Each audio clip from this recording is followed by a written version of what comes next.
క్షుద్ర పూజలకి తెల్ల బియ్యాన్ని వాడరో నాకు తెలియదండి. కానీ ఏదో ఒక బియ్యం అనేటువంటిది విసరడంలో అతని ఆంతర్యం ఏంటి అంటే జనాన్ని భయభ్రాంతులకు గురి చేయాలి. అలాగే ఆ రోజు ఆ కేసు వాదోపవాదాలు అక్కడ జరగకూడదు. అది అతని ఇంటెన్షన్ అయ్యి ఉండాలి. ఆయన్ని సేఫ్ జోన్ లో పెట్టుకుండేదానికి ఇదంతా చేశారు. అందుకోసము ఇలాంటి వెర్రి చేష్టలు చేసుకుంటాడే తప్ప మరోటి కాదు. ఇటువంటి వాళ్ళకి శిక్ష కూడా ఉంటుంది. శిక్ష కూడా వేశారట. కానీ ఒక రోజంతా అతనికి ఏదో శిక్ష 2,000 రూపాయల జరిమానా వేశారట. కానీ శిక్ష వేసే ముందు తనని తాను నిరూపించుకునే, అంటే ఎందుకు చల్లాను అన్నట్టుగా నేను చెప్తాను అన్న కూడా జడ్జి వినలేదంట.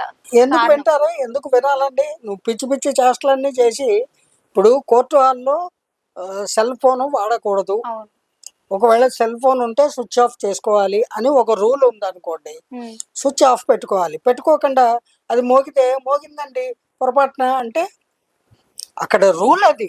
ఆ రూల్ని నువ్వు ఫాలో అవ్వకుండా మోగింది పొరపాటున అంటే ఆ పొరపాటుకి శిక్ష ఉంటుంది. ఈ శిక్ష కరెక్టే అంటారా? కానీ ఒక్క రోజుకి వేశారు కదా తనకి. అది కరెక్ట్ అని జడ్జి గారికి అనిపించి అటువంటి శిక్ష వేశారు. అది కరెక్టా కాదా చెప్పి జడ్జి గారినే జడ్జిమెంట్ చేసేటువంటి అర్హత లేదా అధికారము ఎవరికి ఉండవండి.